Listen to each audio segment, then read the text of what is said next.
So, good evening and a warm welcome on this serene day that we are going to be meeting back again for another session in the series of Meeting an Expert. So, as Asia Pacific Institute of Information Technology, we are honored to host this session today with another panel of experts, especially a very, very inspiring guest who is joining us today. Let me keep that surprise to be revealed by Dr. Rohantha Athukorala, who is the head of our postgraduate program, the person who is pioneering this session for the last few months with us, bringing that networking opportunity to all our students. So let me warmly welcome all the students who are in the platform today, joining us from different cohorts, different programs, and of course, all our foreign delegates who are joining us from all around the world. Thank you very much for coming on board with us today. And indeed, all the guests, VIPs who have been invited and who are with us from different universities, of course, from our counterpart universities as well. So, having said that, to start off, let's now listen to our chairman of APIT Sri Lanka, Mr. Bandula Godage, for his expressions and wishes to be shared. Chairman, over to you. Kaushali, thank you very much. But unfortunately, I have to reveal him and his name, even though I cannot wait up until Rohantha, because at the formal opening, I had to mention his name. So, Excellency Sumit Dasanayaka, thank you very much. First of all, being with us. In fact, from so far destination, and it's a great honor and privilege to welcome you for these important sessions. So, today we have with us many diplomats and many external participants, all our student population. We are here with you today on behalf of our CEO, Mr. Roshan Egodage, and the board of directors, our lovely teaching panel, and our staff and the student population. Once again, thank you for being with us in spite of a busy schedule. So, Excellency, as you all know, you have worked in Sri Lanka and you have exposed to Sri Lanka on many occasions. So, being a Sri Lankan, you know that APIT has a record of the APIT is known as for the quality education. The whole objective is this session. Being giving something extra to our student population. We ensure the academic excellence for each one of our APIT students who are passing out from APIT. But more than that, we want to ensure their well-rounded experience and also the building up them with their leadership qualities and the current affairs. With the brainchild of Dr. Rohantha Athukorala, he brought many opinion leaders like you to have the direct intervention with our students. You being the 51st CEO today joining us and sharing your experience is a great opportunity to our students. And also, you may witness with me, during our time, we didn't have this nature. Fortunate, you being ambassador, we are not ambassador during our school time. So you are so humble to, take your position out and being with our student to give you sharing your experience. A great the initiative that you agreed on. So, Excellency, on behalf of my student panel, I request all the students to get the maximum out of you and ask more and more questions or interact with you to fulfill their knowledge. So I wish you all the very best for the students and also our joining panel on behalf of APIT. Thank you, Excellency, for your time and your commitment. Thank you. Over to you, Kaushali and Dr. Rohantha. Thank you very much, Chairman, Vice President of Nestle, the Chairman of the Industrial Association of Sri Lanka, and of course, the former Chairman of the Export Development Board. Thank you very much. It's actually an honor to introduce our chief guest today, His Excellency Sumit Dasanayaka, Ambassador of Sri Lanka to the Federative Republic of Brazil. From the time that this announcement was made, so many people are calling me, asking me how to join the webinar. So, Your Excellency, you're having a array of top exporters out of Sri Lanka. And I'd like to acknowledge the presence of the owner of Kelly Felder, Ravi Vikramanayaka, who is also with us. So there are a lot of people very interested in terms of doing business in Brazil. Ambassador Dasanayaka is concurrently accredited as the ambassador for Sri Lanka to Argentina, Chile, Colombia, Guyana, Paraguay, Peru, Suriname, and Uruguay as well. Ambassador Sumit Dasanayake joined the Sri Lankan Foreign Service in 1998 and served as Sri Lanka's first ambassador to Ethiopia and permanent representative to the African Union Commission. He has held so far amazing the diplomatic assignments, not only in the ones that was mentioned, but also in the Sri Lankan missions in Canada, Norway, and India. Immediately prior to his present assignment in Brazil, he served as the Director General of Human Resources and Mission Management at the Foreign Ministry in Colombo. Ambassador Sumit Dasanayake is a holder of the Bachelor of Science Honours degree from the University of Kelaniya, Sri Lanka. Ambassador, it's actually an honor for us to host you today. We have had some amazing personalities like the chairman of Unilever, the managing director of Nestle. We have had about 8 different ambassadors from the EU to the UK to China.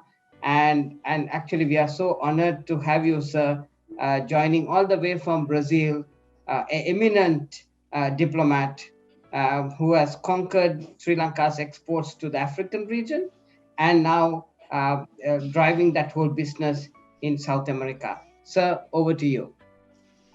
Yes, thank you very much, Dr. Rohant, for your kind words.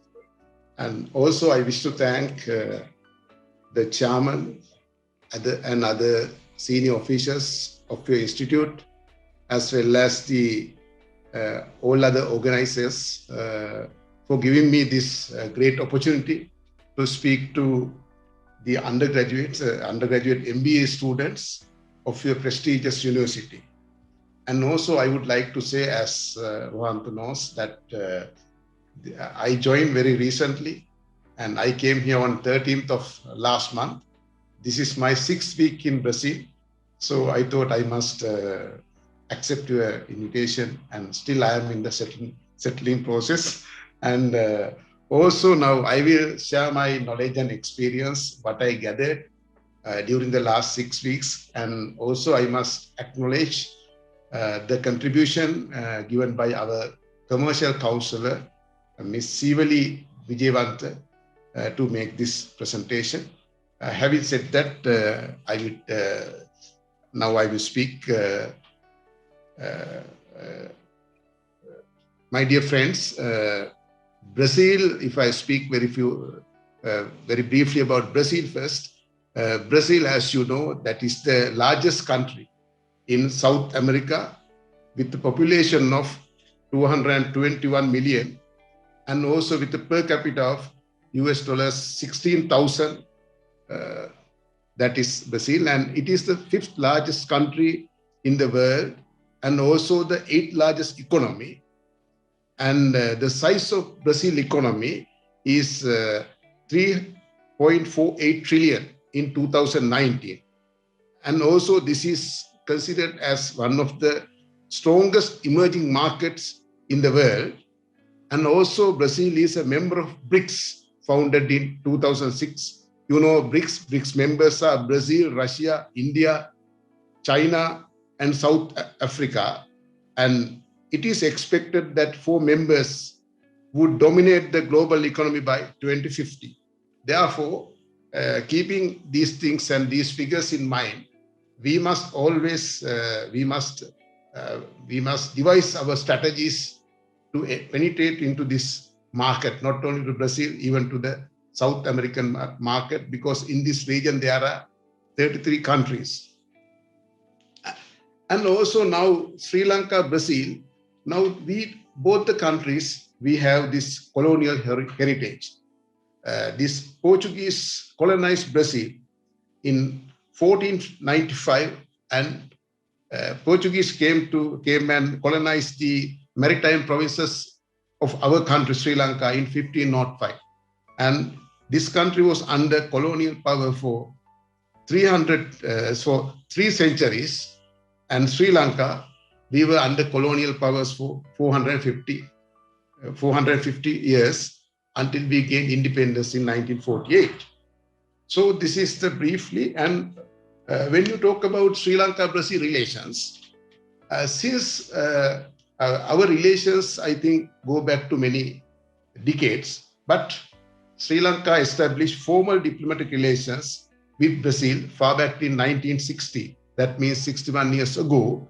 So I think since our leaders of that time realized the importance of this region, we decided to enter into formal diplomatic relations. Not only that, we established our mission, our embassy in Brazil in 1960 in Rio.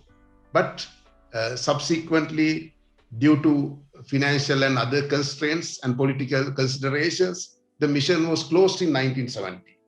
But under the guidance of our visionary foreign minister at that time, the mission was reopened in the new capital in 2002. Actually, this is one of the initiatives of our then former foreign minister, late Lakshman Kadiragama. We must be very much thankful to him for taking the initiative to reopen the mission. Then after that, we have entered into various agreements, but also, but problem is that over the years, we have not given much attention to this region, especially in terms of increasing trade relations. So now if we look at the trade potential in this country, now if you talk about Brazil-Sri Lanka trade, actually our trade volume is relatively very less, not satisfactory at all. Now, if we talk about briefly about the countries in our region and how they do trade with Brazil, actually, my dear friends, now Bangladesh, their trade billion in 2018 is 1.6 billion. With Vietnam, Brazil, 4.6 billion. Pakistan, Brazil, 1 billion US dollars. But Sri Lanka, Brazil trade relations in 2018 was around 74 million $74 million. Then this is very, other countries are doing trade in billions. Our figures are less than 1 million, less than 100 million. So we have to do a lot to penetrate into this market and also to gain maximum benefit to country. So now, what are the reasons? The main reason is lack of awareness about the high potential in this market by the Sri Lankan business people. And also, second thing is lack of formalized mechanism to engage in trade activities for Sri Lankan business community. So I think we have to address these things if we want to get desired results. So now at the moment, I must be thankful to our commercial counselor, Ms. Vijayratna, for making an initiative to enter into finalize a memorandum of understanding between the Sao Paulo Chamber of Commerce and Sri Lanka, Ceylon Chamber of Commerce. And as a result, last month, on one day after my arrival, 14th September, we signed a memorandum of understanding between Sao Paulo Chamber of Commerce. This is the largest trade chamber in this country, and also between the Colombo Chamber of Commerce. And now we have some sort of a mechanism to do trade activities with Brazil. And I invite all our business community as well as our undergraduates to make use of this opportunity. Also, in addition to that, Ceylon Chamber of Commerce has entered into a MOU a few years ago with the BRICS Chamber of Commerce. That is also very important mechanism. And however, since even though our trade volume is less, but this trade is favorable to Sri Lanka. Now, in 2020, our total trade volume was 75 million US dollars, but our exports value is 42 million US dollars. And also now, even though due to COVID, even our less rate affected badly, but we can see a significant increase when you look into the figures of this year from January to July. Now we can see a 38% increase.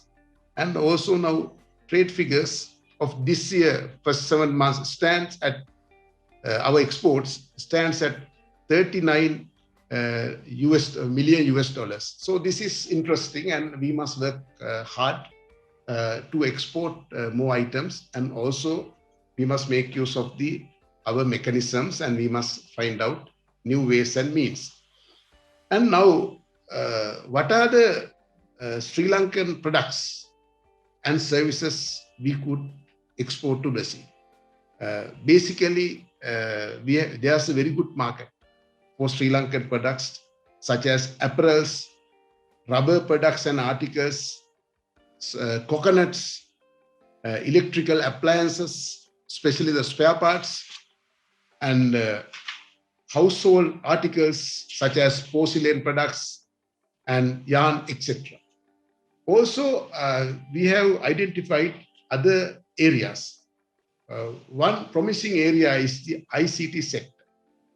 And according to Brazilian Association of Software Companies, there are over 45% growth in the field of artificial intelligence. So that is their prediction. So we must make use of this. And it is also expected, that over 500 new jobs opportunities will be opening in the IT sector in the next 5 years in Brazil. And also in 2018, 40,000 new jobs were generated in IT sector.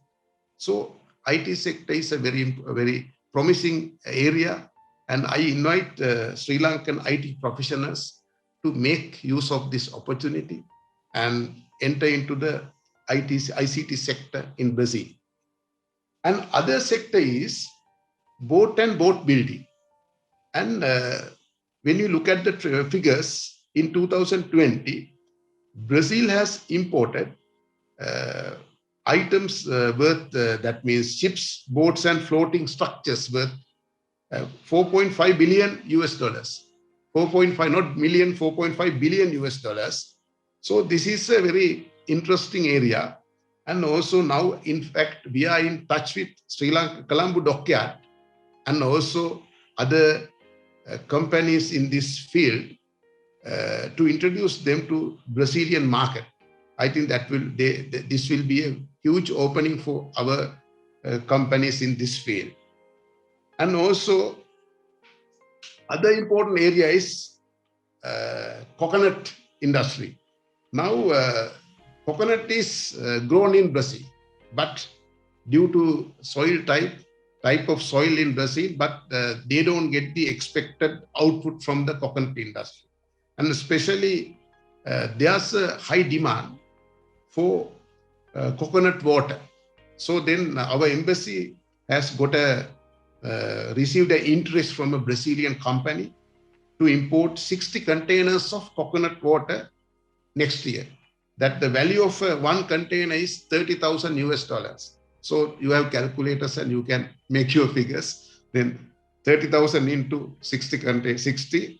And now there are small issues. One issue is now getting the necessary required, I think, assistance from our authorities. So anyway, now we have sorted them out. And now next month, our embassy, our commercial section has made arrangements for a Brazilian technical team to visit Sri Lanka in consultation with the Coconut Development Authority, and they are expected to inspect our laboratories, our fields, and our technology. And after that,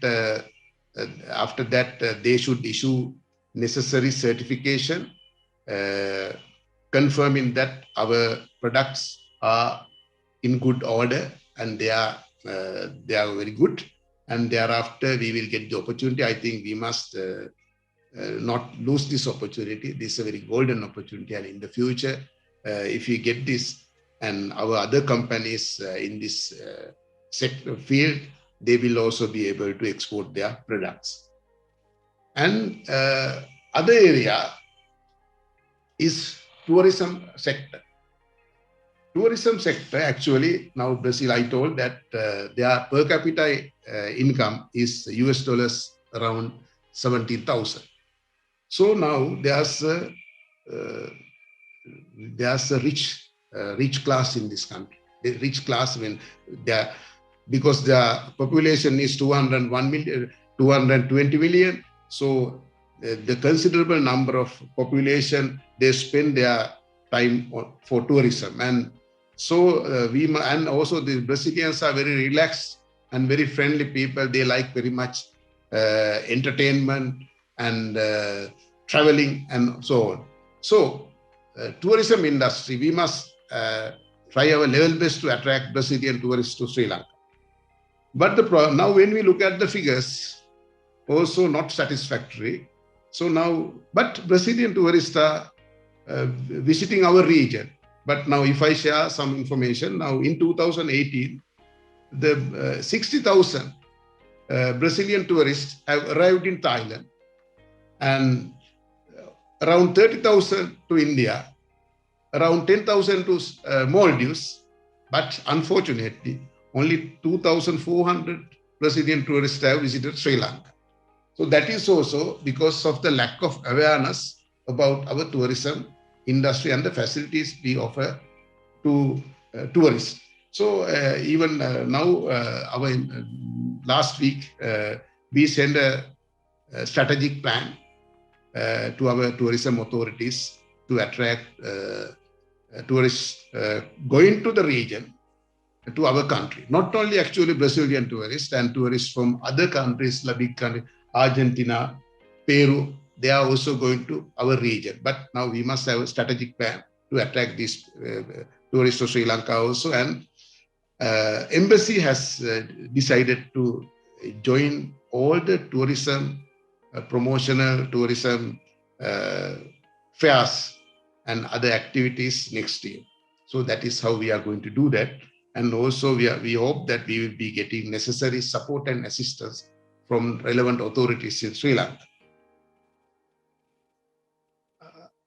This is the basic things about what we could do and areas we can enter into. And now I think I will share information about FDI attraction to Brazil also. That is very interesting and very important. I think it is worth for our MBA graduates getting an understanding about the investment climate and the investment attractive methods adopted by Brazil. So in 2019, Brazil was the fourth largest destination for FDI, fourth largest in the world. Then according to UNCTAD report in 2019, USA has attracted 251 billion US dollars. China, second place, they have attracted 140 billion US dollars. Singapore has attracted 110 billion. And Brazil, being the fourth place, they have attracted 75 billion US dollars. So, which is 26% increase when compared to previous year. Previous year, they had 60 billion US dollars, now 75 billion. So what is the secret? So this is very important because now Brazil also, when compared to Sri Lanka, we started our liberalization program far back in 1970. Brazil started in late 90s. Actually, they really focused on liberalization in 2000. But now the government actually initially invited foreign investment into the non-profit making public ventures. that is one thing. And also they took a policy decision to say subsidies of state-controlled companies that are not performing well. So that those are the key things, key measures undertaken by the Brazilian government. And also now they have identified several sectors for foreign investment. That is one is agriculture. Agriculture, now they invite investment in sugarcane, coffee, other fruits and vegetables, soya, banana, cashew nuts, corns, pineapple, pepper, etc. Other area is biotechnology. Another area is livestock, aerospace, chemical industry, metal extractions, oil and gas sectors, etc. And actually now their main objective is to get high technology into their system. So that is, so they engage in partnerships also with these foreign companies. And also we should not forget that this is a highly bureaucratic country. It is not easy to get things done, but to secure this investment, government has adopted various mechanisms. So one classic example, I think this will be important to our Sri Lankan policymakers also. So now last year, April, 2019 April, they established a separate unit called Direct Investment Ombudsman. Direct Investment Ombudsman. Now, this special unit has two mandates. One, to provide information to potential as well as existing investors concerning legal, regulatory and administrative procedures relevant to enter into and also operate in Brazil. That is one. Second, they address the grievances and obstacles faced by the investors. So they coordinate, this unit coordinates with federal, state and municipal level authorities to find solutions for investors' problems. This is also similar to Sri Lanka, because our country also, we have the central government. If someone wants to set up a business organization, they have to get permission from central government. Then provincial government also, provincial council governments also involved, and municipal council law, Pradesh Sabha. So it is similar to Brazilian system, also similar to ours. So then this special unit, they have the mandate to intervene with these levels and find the solutions for the problems faced by investors.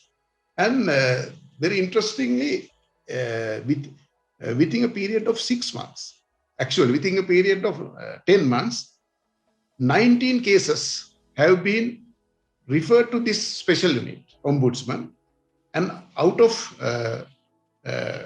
18 cases have been resolved. So it's very, I think, over 90% success. And now accordingly, the country was able to secure investment value of 830 million US dollars FDI, 830 million FDI. And also these projects, they have generated over 5,000 new jobs. So this is a very classic example on how they handle the problems faced by investors. I think this will be a role model to us also, and our policymakers and our policy advisors like Dr. Rohantha should seriously look into this model, I think. Right, that is one thing. And also Rohantha has invited in his questionnaire, he asked me to discuss on the how this country faced to COVID situation. Yes, I will speak briefly about that also now. As you know, this last few months, when we look at our televisions, the figures, COVID-related figures in Brazil was shocking to all of us. And when I came also, decided to come also, many of my friends advised me not to go, because he asked me, why you go, how many people are dying every day. And so then, but I contacted the embassy and got advice from my colleagues here, and they said, yes, there are figures, but when compared to a big population here, the government has taken measures subsequently to control this. But anyway, now when you look into figures, in Brazil, the first case was reported in February 2020, and first death occurred in March 2020. So they had over 6 million deaths, 6 million deaths. And also 21 million people were infected. And Brazil had the second highest deaths in the world due to COVID. But this COVID affected everything in Brazil. According to Brazilian Institute of Geography and Statistics, economy declined by 4%. Over 8.1 million people lost their jobs in 2020. Unemployment rate, they went up to 15%. So actually, the government in 2019, new government, they inaugurated set of economic policies to expand fiscal reforms. But due to COVID, they could not do anything. So also the family consumption dropped by 7% because people lost their purchasing power. Also, pandemic affected 53% of the families. That means more than half of the families were directly affected by the pandemic.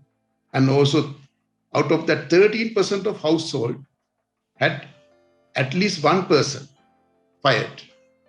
Also, around 50% of companies reduced less qualified employees. Less qualified means basically the unskilled employees, especially in the service and construction sectors.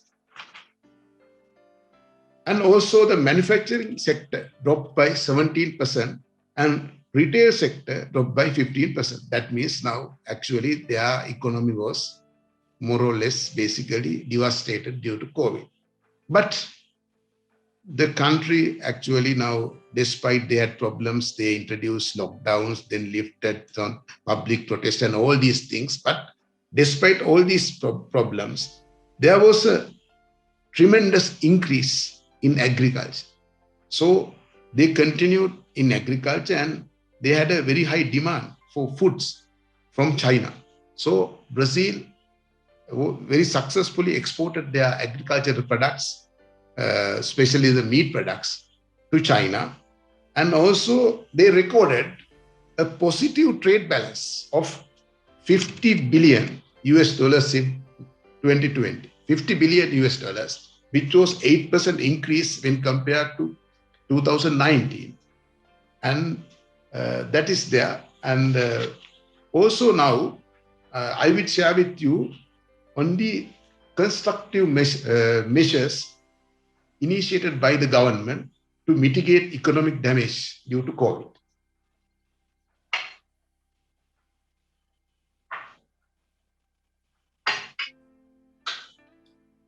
First, what they did, they strengthened the healthcare system of the country. And this is a very free nation. It is very difficult to impose restrictions on these people. But with all the difficulties, by now, they have given 75% of the population is given first dose of the vaccine, and 50% are fully vaccinated. And also now death rate per day has been reduced from 3,000 to 200, below 200 per day, right? Yesterday, it was around 150. So now it's very successful when compared to the high population in the country. And also the government introduced financial packages to avoid bankruptcy of private companies. Also encouraged and supported online marketing. And very interestingly, within a period of 2 months, over 107,000 new companies were set up within a period of 2 months. And they started their business. They sold food, beverages, clothes, shoes, cleaning products, etc. And also government established a special credit line to support the SME sector. That is very important. And also suspended temporarily the government tax and duties. Also, they introduced simplification procedures and also documentation simplification procedures, and also new methods for documentation, especially for international trade. And also, government decided to accept digitalized documents and also postpone deadlines, and also lifted certain restrictions imposed by the government on international trade.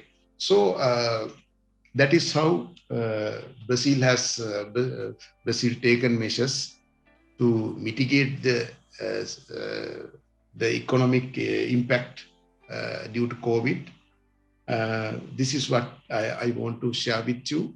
And there are some other questions. And one thing about now, one very successful Sri Lankan company,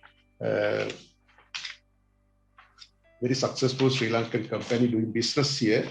I would say that I would mention about that also. That is Lalan Rubber, and they have established a company. They have an outlet here in Kurubisha, and they are doing very well.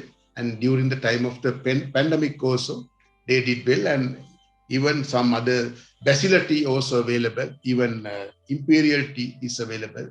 So I would send this message to our Sri Lankan business people, through all of you, that this is a place where we can start a good business. And please look into this Brazilian market, Brazilian and the South American market. We are always ready to help you, even though language barrier is there. We are making use of our Portuguese-speaking locally recruited employees, because now here, yes, of course, now language is a problem. So we will help with our limited resources. So having said that, I thank you very much, Rohantha, and all of you. And if you have any questions, I can ask. Thank you. Thank you very much, Your Excellency. It was actually fantastic. We hear so much about Brazil, but we never get a chance to actually see the beauty of Brazil. I remember once I did a cruise holiday. I think got in from New York and came down to Peru. Then from Peru we came down to Lima, and then of course to then you go around into Brazil. So it's a beautiful, fabulous. So you are welcome, man. You are welcome. Please visit. Thank you, Your Excellency. It's fantastic. And I mean, you're a career diplomat. You made inroads into the African region for our export business, and your expertise in terms of going to Latin America, sir, is really going to be a fantastic win for the country. In fact, we have one of our MBA students is asking how big is the opportunity for tea, Your Excellency, in Brazil. And in fact, he just shared with me the top 20 countries, and in the top 20 countries, you have Ghana from the African region. You have Chile. Chile, the 6.4 million kilograms of exports have happened from January to September, Your Excellency. Chile comes under you, no? Right, sir? Yes, of course. Yeah. So and it's last year they have done 6.3 million, and this year they are doing 6.4 million. So that's excellent, which means that there is a growth there. So he's Lasantha from Kotakala Plantations. He's asking, how big is the tea business in your part of the world? Yes, now, actually now, not very, actually, this is a coffee drinking region, but it is not a very big portion in the market, but through promotional activities, we can increase our export of tea into this thing. That is the only thing we can do. And actually, we can now this with the COVID, actually now tea is considered as a healthy drink. So we can make use of that. And the Ceylon tea brand name also is very much attractive to tea buyers. But only problem here is now uh, the embassy also previously, my colleagues told that they had some tea promotional activities, but uh, when people ask after drinking the promotional materials, there's no place to be directed them to buy these things. Now, but fortunately now at the moment now Basiliati, now that is in some supermarkets. So we hope that others will also introduce, and I invite this Kottagal plantation, and they can in fact even write to our commercial division. So we will try our level best to assist them because we want to promote Sri Lankan tea. Thank you, sir. So, it was very interesting how you explained there was a 4% drop in the total economy of Brazil in the GDP, but then how the exports touched almost 50 billion into some parts of the world in the agricultural sector you were talking about, which is really, really interesting. So, is there any learnings to Sri Lanka from the pandemic that has affected in that part of the world? And of course, sir, you were serving the Ethiopian area also. So these are areas that we from Sri Lanka doesn't have much exposure. Is there any particular learning, sir, from the earlier area that you served in the African region? And of course, I know that you're just new into the Latin America. Any learning, sir? So now, well, we have to do a little bit of studies to enter into this market. That's not an easy thing. But if I talk about this Ethiopian experience, so then when I went to Ethiopia in 2017, actually my going to Ethiopia was also an accident because ministry, that time I was the Director General Middle East and Africa Division.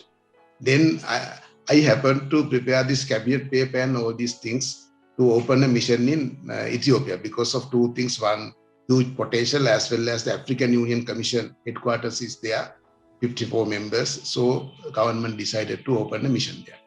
So then, but because some of our colleagues, especially senior colleagues, they had a problem with the name Ethiopia. So none of them wanted to go there. Then finally, Minister Mangala Samaravira asked me, so why don't you go there? That is a good place. So I told him, yes, sir, then I will go and have a visit first. First I went there and I saw it's very amazing and it's a very beautiful country. It's like Addis Ababa, looks like our Noor area, actually, right?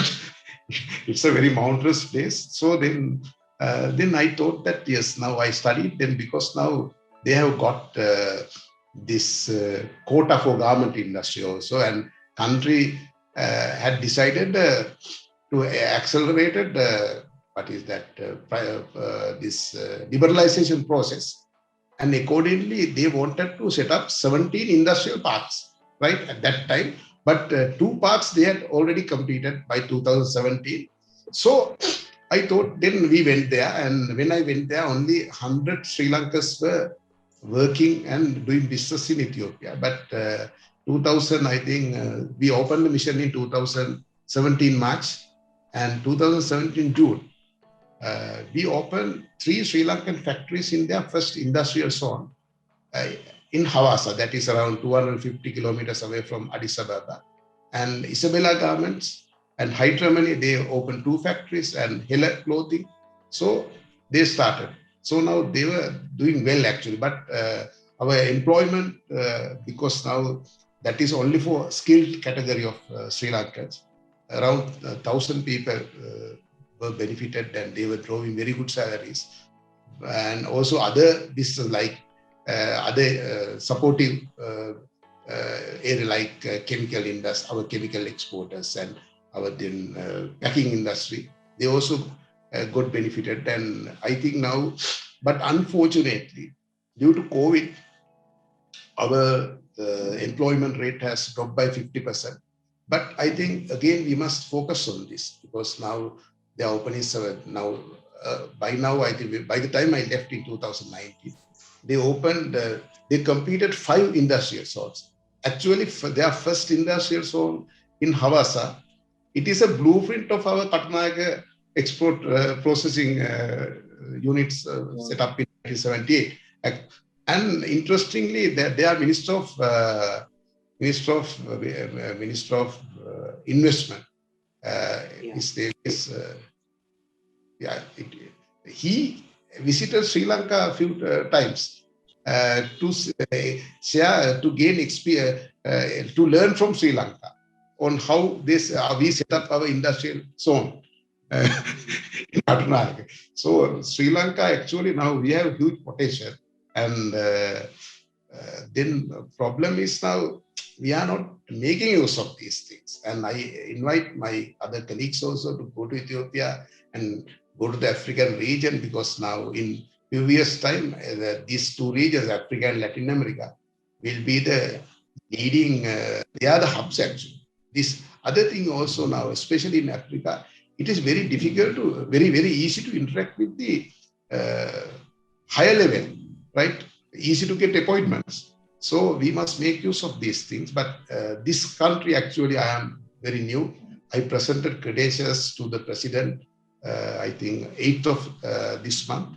I think, yes, few days ago. And when I met the president also, we spoke about investment opportunity, trade opportunity, more trade opportunities for Sri Lankans.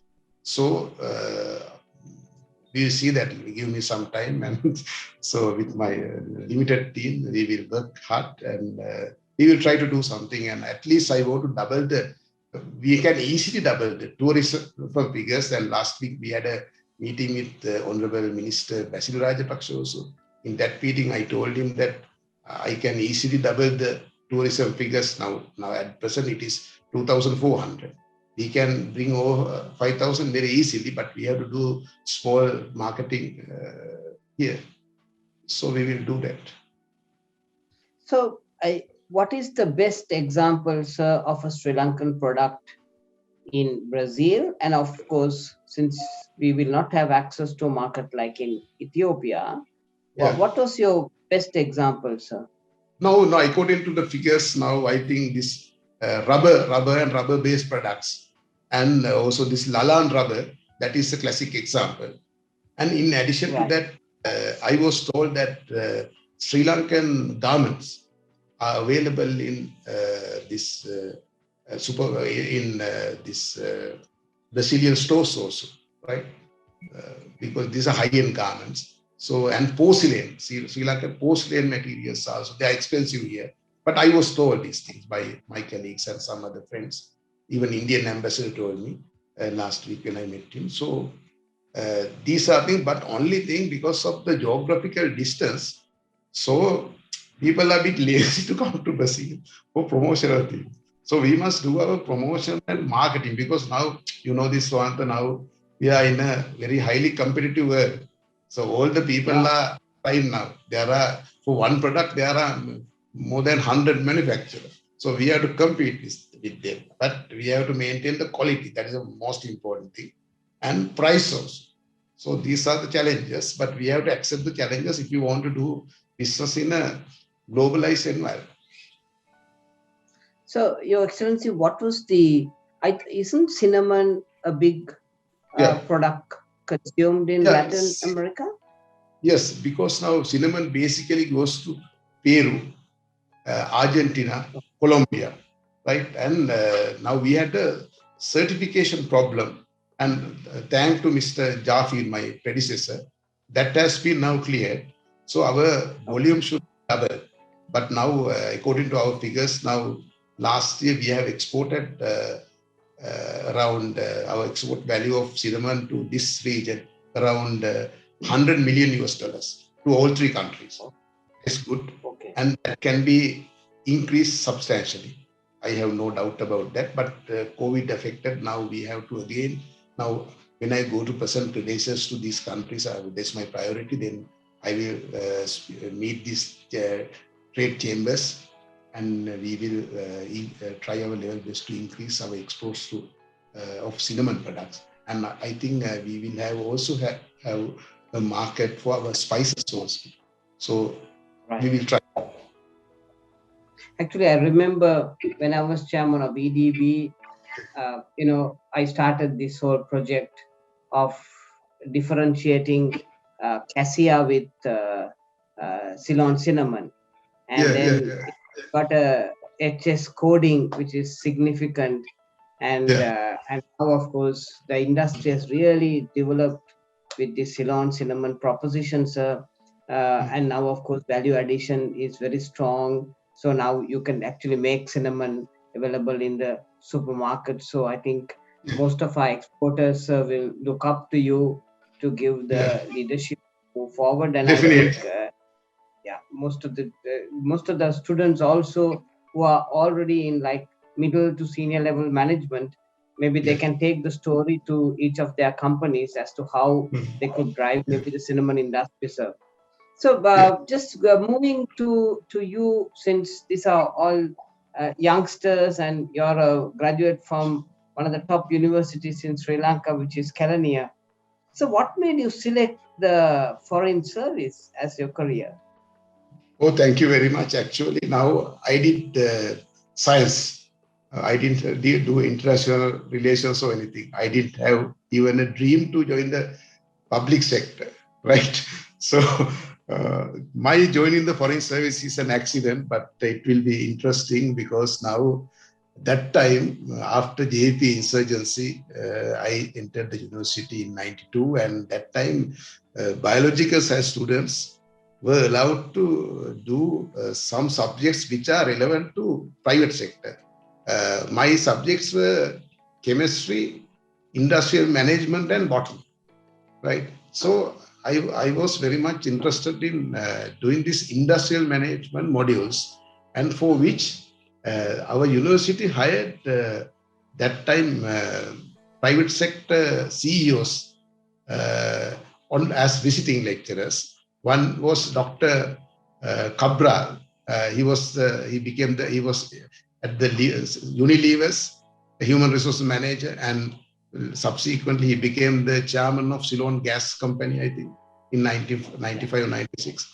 Then another person was Dr. Sunanda Degambad, right? He was the person in charge of management course at the Open University.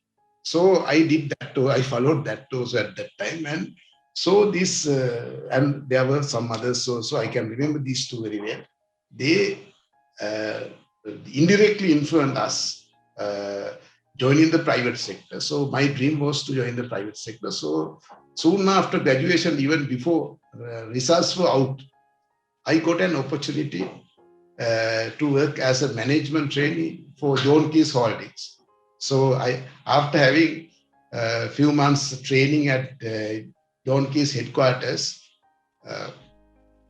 I was transferred to they are one of the very big companies. They at that time, I think John Keys had around over 80 companies, and I was sent to Ceylon Costos, that is famous elephant house. So I worked there, and I worked in the factory, and finally I was doing HR, and then I was there for around 2.5 years. So that was very interesting, and I learned many things about private sector. Still, I think there are very few people like us in the public sector with private sector background, right? So then from there, accidentally, I came to know about the foreign service. Until that time, I didn't know about the foreign service. I thought, yes, this is for these ambassadors and these people are this political appointee. That was the impression I had, honestly. So, but I came to know that under the leadership of then Minister Lakshman Kadiragama, he wanted to recruit new graduates to the foreign service. So, since one of my friend influenced me. Then I applied for the foreign service, but I didn't take care of that. Then admission came. Then I went for the test, and then after that, after many months, results out. So I got through. Then I went for the interview, and finally I was selected to the foreign ministry. But then also I decided whether to join the foreign service or continue in the private sector. By that time, I left 11,000. I was working at United Motors as senior HR manager, right?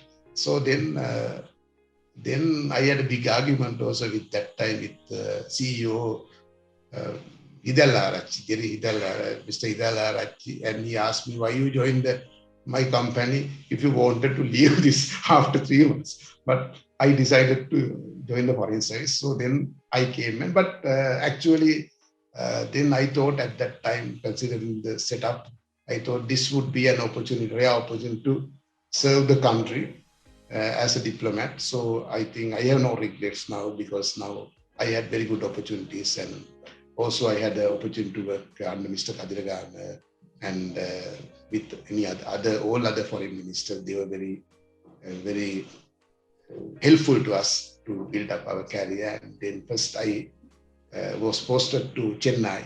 That time we had over 100,000 Sri Lankan refugees in 110 refugee camps. So I happened to visit these places and work, and then after that came back to ministry, and I work as a deputy chief of protocol. And then I was asked to by Mr. Kadiragan go to Norway during the time of the peace process. Then I had the opportunity to meet the giants in the peace process that time, especially the Norwegian facilitators like Erik Solheim, Hansen Bauer, Vidar Helgesen, and this we worked, and I coordinated work of the Sri Lanka Monitoring Mission also from Norway that time. Then back in the ministry, and then after that I worked for as director South Asian SAARC division.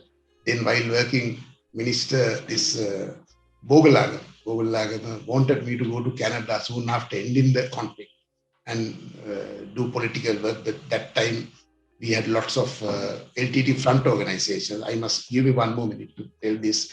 And then that was a very amazing experience. And then Rohan, you may remember that LTT organized a group of Sri Lankans in a ship from Thailand to Canada, on board 494 in the vessel. So then I happened to give the first statement against this LTT operation. Then I told the press, the Toronto Star newspaper, this is a LTT operation, and there are hardcore LTT people there. There are women and children. This will be a security threat to Canada, right? Then that was published in the newspaper. Then the LTT front organization attacked us. That means not physically, verbally on this. And then, interestingly, after a few months, there was a court case in Canada. Then that is against one person in the ship. And according to Canadian intelligence, he had links with the LTT. So to support Canadian government position, they made use of my statement to Toronto Star newspaper, right? In the judgment, in several places, they have quoted what I said to the media. And I think that is very historical. And I think my name is mentioned in a Canadian Superior Court judgment for giving a statement against the LTT. I think this will be the only occasion where the name of a Sri Lankan government officer is mentioned for giving a statement against the LTT. So very interesting, and I'm very happy for my contribution as a Sri Lankan official. This is about Canadian.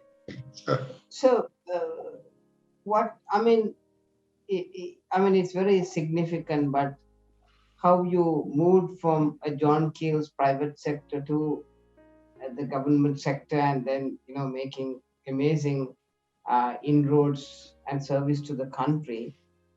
What is your advice to a youngster studying the MBA.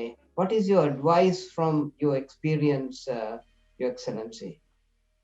Yes, thank you. Well, now I think first thing you must have a goal wherever you are. And you must also understand now your strategy to achieve your goal and also the challenges you will face in the future. So then that is one thing. And second thing also, you must commit yourself for the profession you work. So, and you must do your homework. You must then actually now initial years you have to do all these things. After that, when you get to know the field, with your experience, you can handle these things. And one thing actually, if you give me time, I will tell that in Ethiopia also now, when I was instrumental in introducing Sri Lankan construction industry to Ethiopia and Africa. And also I introduced Sri Lankan electrical appliances. We launched this Venora Lanka Limited electrical appliances with the participation of around 50 Ethiopian engineers in the construction field. So we introduced this thing and also signed a joint venture agreement to manufacture perfumes. And also in addition to that,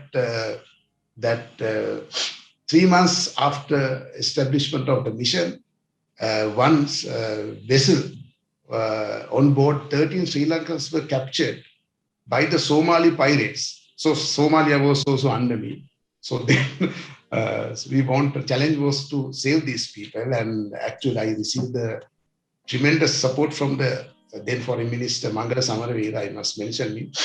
And within a period of 2 days, through my negotiations and also ministers' negotiations with the Somalian authorities and also with the other international authorities, we were able to get all the people released without payment of ransom to these people. And also subsequently, it came to my attention that around 15 Sri Lankan were under forced labor as fishermen in Somalia. So through IOM, I got them also released. So then those are the very interesting memories. But my advice to youngsters, you must learn your subject. You must gain experience and you must be able to face to the challenges. And according to the changing situation, you should be able to adjust your strategy. That is, those are the guiding principles. So, sir, what is, I mean, we know that the whole world is in pandemic. And as you say, there was a lot of challenges even in Brazil, but how they have focused on agriculture and driven agriculture. And then, of course, in Ethiopia also, you showed how Sri Lankan brands can achieve things. So, what do you think is your advice to Sri Lanka to somewhat drive stronger trade? What is your advice, sir? Sorry, can you repeat the last part? What is the best thing Sri Lanka can do, Your Excellency, to drive trade, stronger trade? What is the advice you would give Sri Lanka? Yes, now to do trade, first thing we must engage in business with our stakeholders, our counterparts in this country. And second, basic thing actually still this part of the world does not know much about Sri Lanka. That is a problem. So we must market Sri Lanka as a trade destination. That is one thing for which we have to spend some sort of resources on our marketing. Then after that, because now majority of the people, because of the language, because now this is the only country in this region speak Portuguese. All the other countries, they speak Spanish. So now if you want to enter into this area, we must do our marketing activities in their local language. So English is used by a very few percentage of the population. So basically people think we are part of India, right? So that attitude is there in this part of the world as well as in Africa. So, but in Africa, advantage is a sizable percentage speaks English. They understand English, but here it is different. So, I invite this our business community. If they want to do serious trade, they must make use of the local language. But our resources are also limited. That is the one thing. And second thing, we must do marketing. Marketing. That is the thing we have to do. Otherwise, no one will get to know about our products. Thank you very much, Your Excellency. I have taken 10 minutes extra from your time. It's actually wonderful getting a view of Ethiopia, the African region, and you know how you explained how there are 3 companies doing so good there. And then, of course, for us to know that there are 3 tea brands in Brazil. I mean, it gives us a very good sense. And the whole objective here is to get our students to have some connectivity to that part of the world, and for them to understand how small the world is actually. I mean, it's actually an honor, Your Excellency, to talk to you. I'm actually delighted to see the kind of energy you are having and the kind of work which you do, which a lot of us don't know until we actually speak. And thank you very much, sir. And I'd like to hand over to Kaushali to take on board. Kaushali, over to you. Give me 1 minute. 1 minute. Yes, sir. Please, sir. I also wish to thank you all, Rohant and the team, and Kaushali also. And also, I wish all the undergraduates very success in all their efforts. And I invite them to be more focused on promoting Sri Lanka. Thank you very much. Thank you very much, sir. Really appreciate. Kaushali, over to you. Thank you very much, Doctor. Indeed, I am very happy to be a part of this discussion today for 2 reasons. One being it's amazing to be an Kalani alumni and to be listening to you today, Your Honor. And it brings me the memories of like how we kind of get lost when we are initially the education, and because of inspirations of this nature that we find our way out. So it's amazing, and thank you so much for sharing that information today.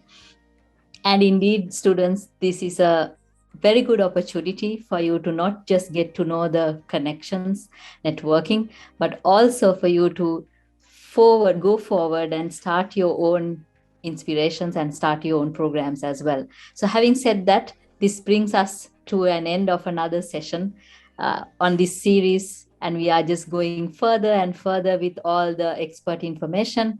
And we will meet back again in another session. Until then, have a safe night and good night from Sri Lanka. Thank you very much, Excellency. Thank you, Kaushali. Good night.